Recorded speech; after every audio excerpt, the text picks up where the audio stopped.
Benjamin. Donald. The Carrera GT. Incredibly capable, fast, iconic. Do you know the chassis code for this? The 980. Yes. You have 0 reasons why you shouldn't be subscribing to this channel. Do it now. That was a good one, right? Fabulous. Thanks.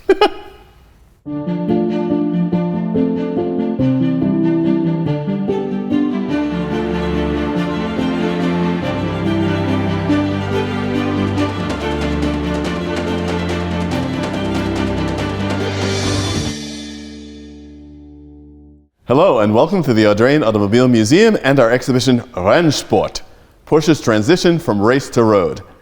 In this, our final highlights video of the exhibition, I am joined by my great friend, Mr. Ben Chester, who we know affectionately as Flachbau. We are going to talk about 3 cars which are actually not RS models at all, but speak so greatly and deeply to race to the road.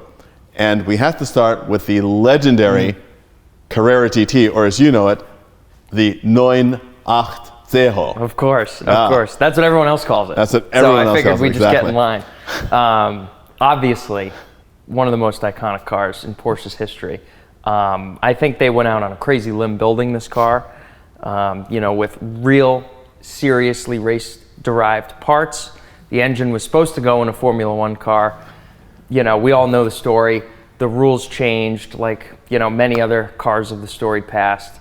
Porsche needed a way to kind of make this engine work. It was just sitting on a shelf, and it ended up in a concept car, and here we have it here today. But you skipped one step, because after the Formula One, they were going to use it in a Le Mans GT racer, and that didn't work out either. Of course. And you can just imagine the people walking every day through the factory.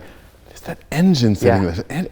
With a single spotlight on it on the wall, But that's what's really special about this, is they didn't make a car that feels like a race car. They took race car guts and made them work in a road car, and that's what's so special about the Carrera GT.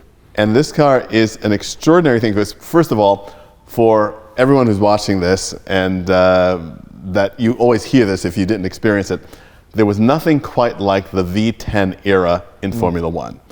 These engines just make an incredible sound, and in a car with a top that comes off, and you get that 10-cylinder song in your ear, it's absolutely amazing. And the performance of this car when it was new was absolutely otherworldly. It's totally next level even today, to have a 600 horsepower manual transmission car with just simple traction control. There aren't all these crazy aids and all these knobs in your steering wheel like today, but this is a dangerous car today. I know Sean's talked about this in other videos. We've talked about this before. Tire technology has come such a long way, Donald, in 20 years, I'm sure, as you know. But the level of engineering that they put into this rubber now allows cars like this to really work as the suspensions were designed to, as the carbon fiber tubs were designed to. These tires now allow the car and the owners to really work at their full potential, which is something that literally couldn't have been dreamt up 20 years ago unless you were on a racetrack with slicks. And it's very interesting to think about that, which is a bit of a challenge. Now that these cars can be more safely used at a higher part of their performance envelope on the road, they are now so valuable. Do you think they'll actually be used in that way? Well, it's difficult because there isn't a direct relationship between driver skill and ownership. We've seen a lot of people who own these cars who don't know how to drive them. It's a tough thing because the best drivers in the world are race car drivers. Some of them own cars like this, some of them don't, but you need to be at that level of a race car driver to extract 100% potential of this. Now, you, me, most people who drive this car could probably extract 75 to 80% and feel really good about themselves. Feel remarkable, in fact. But to drive the car to its limit like you and I would a Miata is not something that I think most owners could do. It's a very challenging car to master. And it also ties very well into the theme of this exhibition, Rennsport, and also with the RS models which are in this show, because they are examples of Porsche taking this technology, this design ethos, and putting it into a package which is much more suitable for a much wider range of drivers. Yeah, it's this is This is not in that scope at all. You know, a lot of the new cars obviously have the PDK automatic transmissions. They're very easy to tote around town.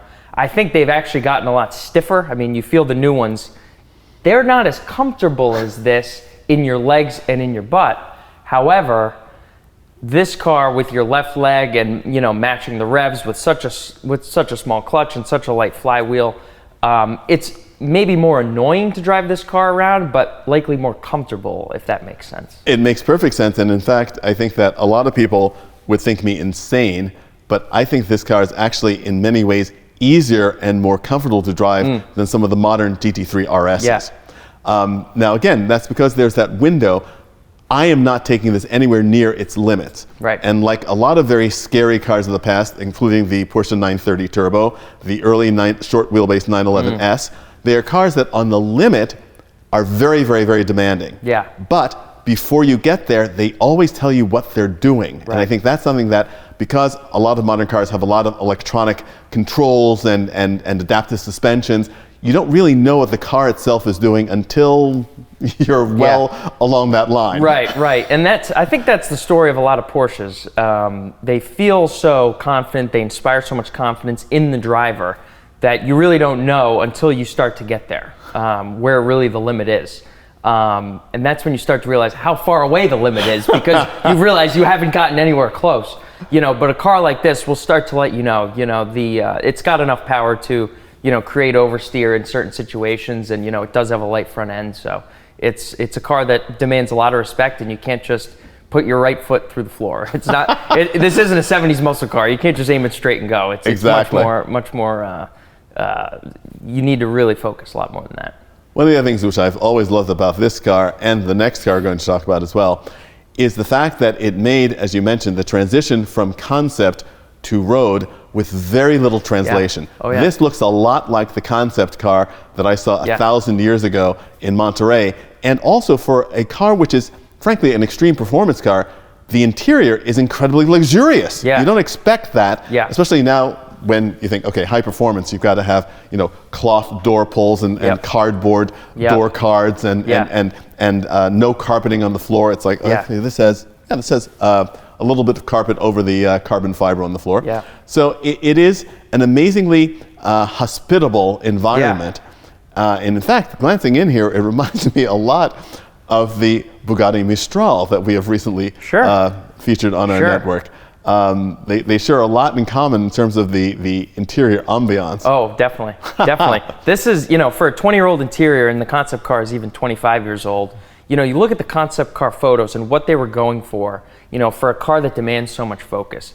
Your butt is so low in the vehicle. You look at the center console, it almost reminds me of the new C8 Corvettes, where they're trying to create that kind of fighter jet cockpit sort of mantra, where this naturally has kind of a higher cockpit. You're kind of sitting in between there with a very high gear shift. I love where that, obviously inspired by the 917 of the 70s with that wooden top. But a lot of these aspects came to be through the concept car. And my favorite part, honestly, is the plastic. The plastic is durable. You can feel it. It's not going to wear out on you. It's just part of the interior. It's a kind of a natural, area that's easy on the eyes. And it's just, there's not too much. You've got the leather, you've got plastic, you've got carbon. There isn't carbon where there doesn't need to be carbon. It's just a very well-designed interior. I'm looking at the door handles. They're naturally integrated into the trim there on the side of the doors. It's just such a well-designed piece. And like you said, it came so close, or it was really so closely derived from the concept car. You could tell they didn't want to change it because they knew they nailed it originally. Exactly. And everyone who thought this was, and indeed in many ways, the ultimate in the analog Porsche, the next step they took was, to me, truly remarkable and created one of my favorite Porsches of all time, the 918. Now that is a car, again, I saw it in its concept form in Monterey, and then I thought, this would be very interesting, exactly. Yeah. And it came to the street practically exactly as I saw it. Yeah, I remember Chris Harris driving a very late prototype before it got on the road, then driving the real car, maybe even a year and a half later. And I'm thinking to myself, it's the same car. Like, what's been the delay? Like, we've been itching to see someone drive this car. It's been so long. But again, they translated it very closely from the concept car. Obviously, there's a lot to iron out with that car with all the technology, but you could see that they were very satisfied with the Carrera GT. It's a great analog experience. That's in the past. We're moving forward, and it's amazing that that car is 10 years old with the amount of performance it's able to deliver in such an easy way. I think that people talk about future classics or modern classics, and the 918 is right there with the McLaren P1 and the Ferrari LaFerrari as true statements of performance manufacturers embracing hybrid technologies in a way that's true to their brands, right, and doing it brilliantly. Right. And of course, it's very funny looking at some of the original concepts for the 918, which is going to have a motor for each wheel and all of this. And I thought, okay, maybe this is a bridge too far. Yeah. It was sort of the a hybrid version of a 959, right, which reminds me of very much. And one of the things that is also very true about the 918, like the Carrera GT, although people will again find this strange to say, it's a very easy car to drive. Ugh. It is extremely forgiving, and it delivers its performance in a very rewarding and very linear, very easy way. Yeah, the 918 is a car that is actually easy to drive. You know, you could be cute and talk about this. Oh, I enjoy driving it around town. It's like, well, at some point, your leg is going to get annoyed with how the clutch operates. The 918 is like driving a Prius. And it's funny, the relationship between the 918 and the other hypercars of, I guess, the teens, which is now 10 years ago, which is making me sound old, but that's fine. The F40 versus the 959 in the 80s is basically the same relationship between the LaFerrari and the 918 today, in that both of those cars represent their brand and how their cars are meant to be driven so well. You know, you look at the 959 in the 80s, people kind of snuffed at it. They didn't really understand it. You know, it wasn't a thrilling car to drive. It was fast, it was capable, it had grip, all these different aspects. It was a no-drama car. Right. That's what Porsche wanted. Right, just like the 918 today. I mean, you look at the video with the three Holy Trinity cars. Again, I mentioned Chris Harris. Dario Franchitti ends up in the 918, and he's kind of like, well, it looks like I'm going to be going straight and fast today. Like, you know, it's not a car you just drift and hoon around, but it does the lap times even with more weight than the other cars. So very special car, and even just to drive it around town here, it's got so much soul, which you wouldn't expect, you know, with all the technology underneath, but a lot of feel, you know, a lot of great aspects that make it a great driver's car. And I happen to be a great fan of the mild hybrid. I absolutely love it.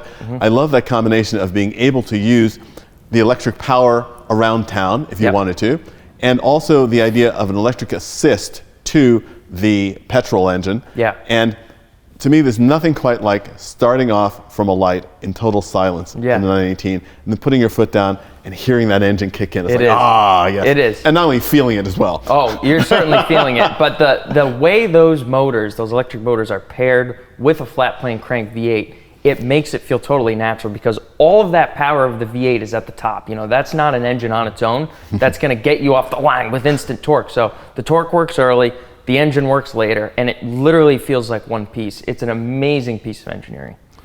And finally, we talk about the pure race car in this room, which is that incredible Kramer K8 962. What a car. Yeah. I mean, you look at, you know, the supercars in the room, the 918, the Carrera GT, next to a race car, and you understand kind of where the safety measures come in. The front end is low. You're sitting probably 3 or 4 inches lower than the Carrera GT. You're sitting on the tarmac. You're sitting on the ground. Yeah. You know, this is a harsh experience. You know, again, back to the Carrera GT. Well, I don't know if I'd want to drive around town. Well, you can't drive the 962 around town. It's just not a car that will go slow. You know, but really part of the era of cars that, I guess the end of the era of cars that really put Porsche on the map for endurance racing. There was a 25-year run where Porsche was extremely dominant. Everything was reliable. Everything, from the 917 onward. Oh, everything just did incredibly high speeds, and no one was really concerned when they were going to burn out. The only thing really that was a concern was fuel. As long as they had enough fuel, the car would keep going forever, it seemed like. Excuse me, don't put Carrera GT. We can edit that out, but what an amazing car to have in here to compare against the road cars that it inspired. And it also tells the ultimate piece of Rennsport, from race to road, because a pure race car designed for endurance, which takes us back to the RSR. The reasons why they were so successful is the fact that they didn't have the power of some of the prototypes, yet they can win the long endurance races because they were so reliable. Yep. And the idea of taking the feeling of what a Porsche race car like a 962 is and bringing it to a customer to drive on the street like this Carrera GT, to the GT3 RSs, where you're using modern racing technology like active aero and suspension, and actually using it in a way that the driver himself or herself can actually tune. Yeah. And these are cars that theoretically, with the exception of the latest GT3 RS, which you can't put any groceries in the trunk of, but looking at cars like the 911R, like the Porsche RS America, places where Porsche has really listened to their customer base, who wants to have usable performance in a familiar and comfortable envelope. Yeah, definitely. And it's cars like this that really led to the road cars of today. There's a reason why Porsche cars are so in demand to be track cars, to do road trips in, really to lean on without worrying about, oh, it's going to be an engine out service and all these different things, and there's not a dealer near me. And it's cars like this that helped Porsche engineer the road cars, to really stand the test of time, where owners, it's this simple thought of, well, I don't have to be anxious in owning the car. It's literally hours on the racetrack that led to that, mental calmness that owners have. So absolutely. But for now, thank you very much, Ben. Thank you very much for joining us here at the Audrain Automobile Museum, here in the network, on the Bloomberg Connects website. And thank you to Porsche of Warwick, the sponsor of Rennsport, Porsche's transition from race to road, which is on view here in the gallery on Bellevue Avenue in Newport through November 9th, 2025. Thanks for joining us, and see you again soon.